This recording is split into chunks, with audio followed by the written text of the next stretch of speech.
আশা করি বন্ধুরা প্রত্যেকে ভালো আছো। তোমাদেরকে স্বাগত বোথ সাইড প্লেসমেন্ট চ্যানেলে।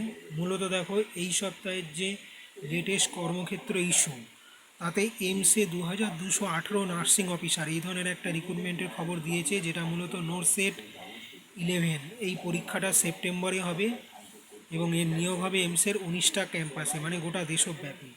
ডিটেলসটা দেখে নিয়ে ভালো করে সেই বুঝে অ্যাপ্লাই করুন। রেলের 4 সহস্রাধিক ডিপ্লোমা এবং ডিগ্রি ইঞ্জিনিয়ার এই ধরনের একটা অ্যাড দিয়েছে। আইবিপিএসের মাধ্যমে রাষ্ট্রায়ত্ত ব্যাংকে কয়েক হাজার ক্লার্কের রিক্রুটমেন্টের একটা খবর দিয়েছে। পাশাপাশি 5298 স্পেশাল এডুকেশন টিচার নিয়োগ হবে। এটা রাজ্যের শিক্ষামন্ত্রী অলরেডি জানিয়েছে এবং ইসরোয় 242 এই ধরনের একটা রিক্রুটমেন্টের খবরও অলরেডি দিয়েছে। আইআইটি ধানবাদে কিছু অধ্যাপক নেওয়া হবে, তাদের নিজস্ব রিক্রুটমেন্ট পুরোপুরি।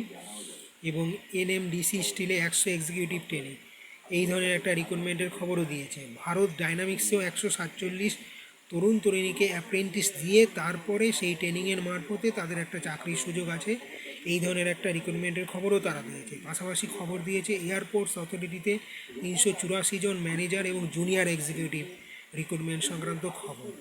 তোমরা চ্যানেলটা দেখো, লাইক করো, শেয়ার করো, সাবস্ক্রাইব করো এবং অবশ্যই নিজস্ব মত জানাও। সকলকে ধন্যবাদ।